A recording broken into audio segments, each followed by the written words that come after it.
Yorana et bienvenue dans votre journal sur TNTV au sommaire de ce jeudi 9 juillet. Le corps retrouvé à Fa'aroa est très probablement celui de Hairani Taru Aura, disparu depuis le 15 juin, même si les analyses ADN doivent encore le confirmer. Cette découverte bouleverse sa famille comme les habitants de Raiatea. Bien plus que des épreuves sportives, un patrimoine vivant, les 11 et 12 juillet, le Tu'aromaohi mettra à l'honneur les sports traditionnels polynésiens au parc Vairai. Pour en parler, Enoch Logline, président de la Fédération internationale Te Moana Nui Ancestral Héritage, sera notre invité.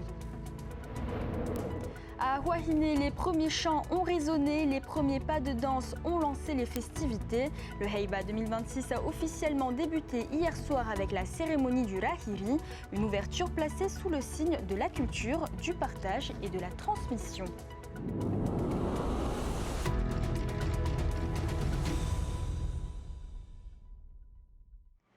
L'espoir place à l'effroi. Près de 3 semaines après la disparition de Hairani Taru Aura, un corps a été découvert à Fa'aroa, à Raiatea.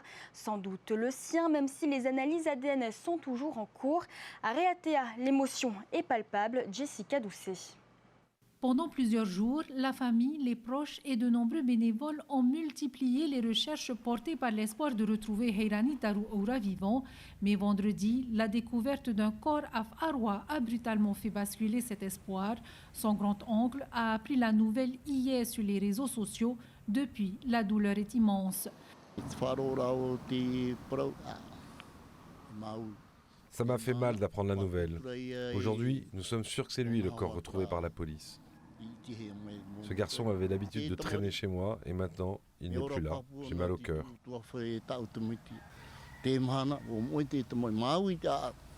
L'attente a désormais laissé place au deuil, à l'incompréhension et à la colère, d'autant que les investigations s'orientent désormais vers un possible homicide, une hypothèse qui bouleverse toute la famille. C'est un meurtre. Et là, ça nous déshonore notre île. Notre île sacrée qu'on parle toujours, et l'île sacrée. C'est vrai, l'intention c'est de se venger. Mais il y a Dieu qui nous regarde. Lui, celui qui a porté ce fruit un jour, c'est lui qui va porter plus lourd ce qu'il a fait à mon tour. À Raiatea, cette affaire a profondément marqué les habitants. Beaucoup avaient suivi les recherches avec l'espoir d'un dénouement heureux. Aujourd'hui, c'est un sentiment d'insécurité qui domine. L'idée d'une disparition puisse être liée à un acte criminel alimente les craintes de nombreux riverains. Ça fait peur aussi d'aller à Fa'aroa, maintenant faire du sport, surtout à la traversière. Et que tu tombes en panne sur la route, il n'y a rien, surtout la nuit. Ça fait peur de se promener et de se retrouver un jour à la place de cet homme. Pour plusieurs habitants, ce drame révèle une montée des violences jusque dans les communes réputées paisibles. Face à cette inquiétude grandissante, la police municipale affirme renforcer sa présence et intensifier ses interventions sur le terrain. Avant ça, c'était des rondes le week-end. Maintenant, vous renforcez également la semaine? Exactement, le week-end, il était là pour beaucoup plus de rondes dans le week-end. Mais la semaine, là, au vu de ce qui se passe et aussi surtout au vu des vols, on sera beaucoup plus amené à aller sur le terrain. Les investigations se poursuivent afin de déterminer les circonstances précises de la mort de la victime et d'identifier le ou les auteurs. Et puis cette fois, une issue bien plus heureuse. 2 pêcheurs portés disparus depuis dimanche ont été retrouvés sains et saufs ce matin au large de Bora Bora. Leur embarcation a été repérée à la dérive par un Falcon 50 des forces armées avant qu'il ne soit élitreillé par l'équipage du Dauphin. Ils ont été pris en charge au dispensaire de Veitapé. On voit sur ces images les 2 rescapés posés avec leur sauveteur. Retour à présent à la vie politique. À la veille d'une séance décisive à Taraheuï, Moetai Broderson dément tout bras de fer avec Tony Geros.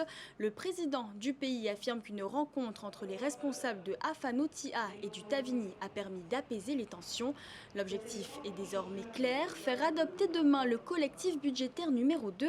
Écoutez Moetai Broderson, il est au micro d'Oriano Tefao. On s'est longuement rencontrés hier pendant plus de 2 heures avec Oscar Temaru et Tony Geros. Alors sur ce sujet et sur d'autres sujets. je pense que le bon sens l'emportera demain. Moi je suis serein, je fais confiance à l'intelligence collective et au sens de l'intérêt général. Donc demain le collectif 2 devrait être adopté. Ensuite on engagera la discussion très rapidement sur le collectif 3. C'est sur ce collectif que les différentes demandes d'ajustement, les manques qui ont été exprimés par certains, les préoccupations pourront être intégrées dans la mesure du possible. Il ne faut pas non plus déstructurer et déséquilibrer un budget. Mais voilà, donc demain on verra. Du sport traditionnel à présent, les festivités du Tuaro Maori approchent au parc Veirei avec le va à tailler, le grimpé de cocotier, la course de porteurs de fruits ou encore le lever de pierres. Mais ces pierres, justement, d'où viennent-elles et qu'est-ce qui les rend si particulières? Réponse avec Joyana Martinez et Jeanne Tinoroy. Après un an enfermés dans ce local, les pierres reprennent les rayons du soleil pour la première fois. Dans 2 jours, elles vont être réveillées à l'occasion d'une cérémonie traditionnelle pour les festivités du Heiwa Tuaro Maori. Après le Heiwa de l'année dernière 2025, on a enfermé ces pierres dans ce local parce que beaucoup de porteurs disent que les porteurs de Tahiti sont favorisés parce qu'ils utilisent la pierre du Heiwa. Les pierres ont été baptisées à Rurutu lors d'un rituel réunissant tous les villages et portent un nom. Chaque pierre est adaptée aux différentes catégories. Là, il y a des pierres pour femmes, des pierres pour hommes. Tu as des pierres pour femmes qui pèsent une de 50 kg et une de 60 kg. Il y a Vainitu et la deuxième Piveini. Après, pour la 80 kg, c'est la première catégorie chez les hommes et elle s'appelle Chariporia. Puis la deuxième catégorie, c'est une pierre de 100 kg qui s'appelle Teveyaitau. Après la troisième catégorie, c'est une 120 kg qui s'appelle Pinenei. L'avant-dernière, c'est une pierre de 140 kg qui s'appelle Rututuno. Et la dernière, elle pèse 160 kg, elle s'appelle Etero, le nom de l'île. À la fin des compétitions et des épreuves, les pierres vont être rendormies et seront à nouveau entreposées dans ce local jusqu'à l'année prochaine. Et pour mieux comprendre l'histoire et les enjeux de ces disciplines traditionnelles, Enoch Loglin, président de la Fédération internationale Te Moananui Ancestral Héritage, est avec nous en plateau ce soir. Enoch, Yorana. Bonsoir, merci de me recevoir. Alors Enoch, on vient de le voir dans le reportage, les pierres utilisées pour les Tuaro Maori sont conservées dans les toilettes. Est-ce que pour vous, on ne pourrait pas trouver un autre moyen de les conserver ailleurs? Alors pour nous, c'est des anciennes toilettes. Les bâtiments correspondent bien puisque c'est un conteneur. Et l'accès est vraiment limité uniquement aux gardiens des pierres. Donc pour nous, effectivement, le local pour l'instant, c'est tout ce qu'on a, puisque nos anciens locaux actuellement sont en construction pour la préparation des Jeux du Pacifique.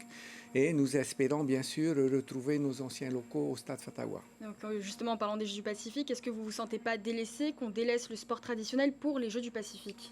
Non, parce qu'on a le soutien quand même de la direction de la culture, du ministère de la Culture et des Sports. Je crois qu'ils ont su faire la part des choses et qu'il est important de soutenir et de promouvoir notre culture, qui sera d'ailleurs en exhibition et en démonstration pendant les Jeux du Pacifique. Alors pour ces Tuaro Maori, quelle délégation attendez-vous? Alors pour ces Tuaro Maori, qui est organisé en co-organisation avec la fédération locale et la fédération internationale. Nous attendons bien sûr nos athlètes de nos îles, du Fénois, des Marquises, des Tuamotu, des Australes. On attend à peu près 300, les derniers chiffres, c'est 372 athlètes. Et nos athlètes aussi et amis du Pacifique, avec Hawaï qui est arrivé, on vient de recevoir cet après-midi les Cook Islands, les Samoa, quelques Micronésiens, les Néo-Zélandais qui sont venus en force comme d'habitude. Et donc le sport traditionnel prend à l'international, puisque cette année nous avons 5 compétitions à l'international et le Heiwa Tuaro Maori est inscrit au World Tour du Tuaro Maori à l'international. Donc on aura une grande réunion avec les délégations étrangères présentes et peut-être un scoop puisqu'on va recevoir l'ambassadeur des tribus d'Alaska qui viendra présenter ces sports traditionnels. Donc on s'ouvre vraiment à l'international de plus en plus. De plus en plus, et on a énormément de projets en cours. Maintenant, reste à savoir lesquels nous allons privilégier par rapport aux autres, parce qu'on ne pourra pas assurer l'ensemble des organisations au nombre de 5. Heiva Miami, le Heiva Tuaru Maheu, le Emo Tuaru Maori au Cook Island, la Te Moana Nui Ancestral Game à Hawaï et la Nouvelle-Zélande qui met en place une grande organisation d'ici la fin de l'année. Et pour ces Tuaru Maori, est-ce qu'on a des nouveautés ? Alors, les nouveautés cette année vont être les courses de porteurs de fruits pour les tamas, pour les jeunes de 13 à 16 ans, et qui vont se dérouler avenue Povana-Opa, 2 heures après le défilé, et le 11 et 12 au Parc Verey, avec de 8h30 à 10h les visites médicales obligatoires, puisque notamment pour les courses de porteurs de fruits, les visites médicales vont se faire de 10h à midi. C'est important pour nous de vérifier si les athlètes sont en bonne forme. En bonne forme. Et justement, donc on ouvre le bal avec le 11 juillet avec les tamas. Est-ce que c'est important pour vous, cette transmission ? Oui, tout à fait. Des nouvelles catégories, notamment en lancer de javelot, puisque le lancer de javelot de coutume, c'est la famille, c'est le papa, la maman et les enfants. Effectivement, on a des tout jeunes qui vont faire du lancer de javelot. On a lancé ça l'année dernière. Et dans le futur, on envisage aussi d'ouvrir des catégories pour les plus anciens, 50 ans et plus, parce qu'on a énormément d'anciens sportifs aujourd'hui qui veulent revenir au sport, mais il faut qu'on s'adapte quand même à leur morphologie physique, quoi. Merci beaucoup, Enoch Loglin, d'avoir accepté notre invitation. Maruru. Toujours du sport, mais changement de terrain. Les Bleus sont en demi-finale de la Coupe du Monde après leur victoire 2-0 face au Maroc. Dans les bars, les supporters sont passés par toutes les émotions avant de laisser éclater leur joie. Oriane Tefao et Heiroa Tuahu ont vécu cette matinée avec eux. On a demi,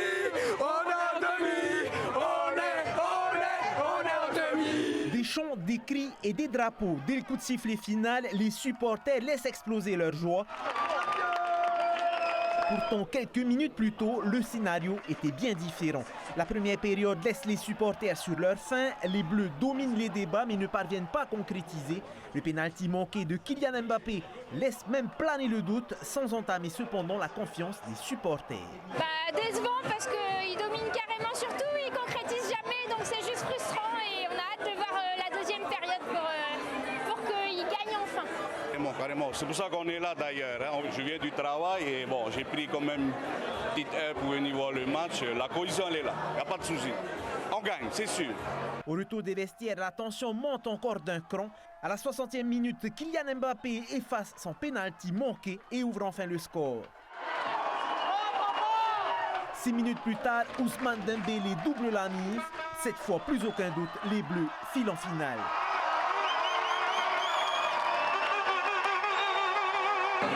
Allez les Bleus, on est là en demi! Rendez-vous en demi! Des chants, des klaxons, une explosion de joie. Prochaine étape, mardi 14 juillet, face au vainqueur du quart entre l'Espagne et la Belgique. Après l'émotion du football, retour aux traditions, le Heiva Ihuahine 2026 a débuté hier soir avec la cérémonie du Rahiri, une première soirée marquée par le concours de Oteamou, des chants et la présence d'une délégation venue de Nouvelle-Zélande. Reportage de Léa Gugelman.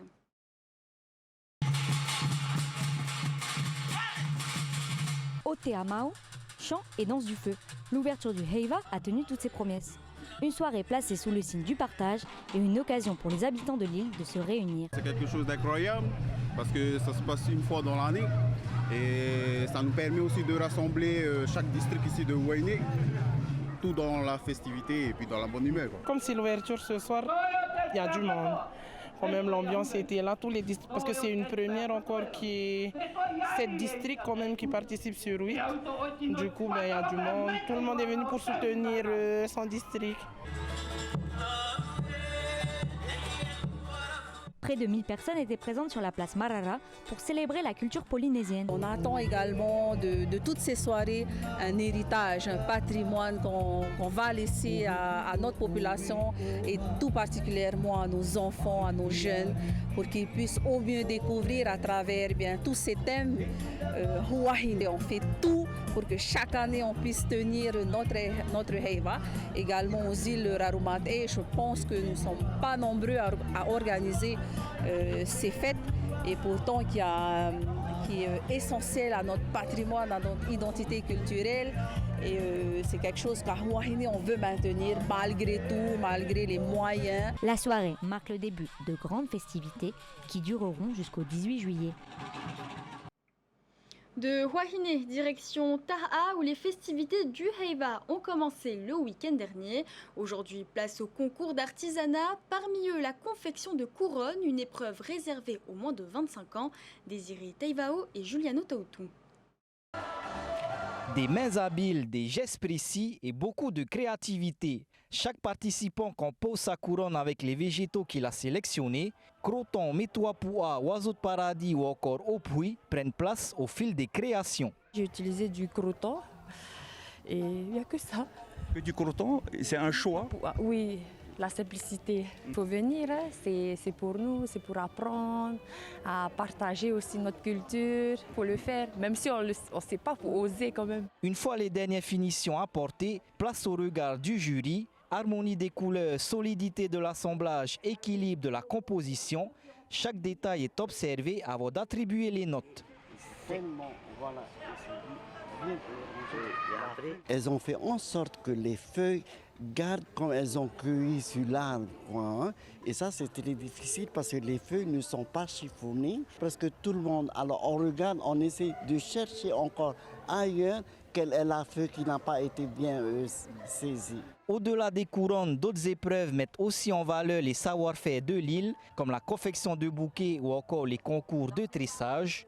Si le nombre de participants est en recul cette année, les organisateurs retiennent surtout un signe encourageant. Les jeunes continuent de s'investir dans ces concours, une relève essentielle pour préserver et transmettre les traditions artisanales de Taha.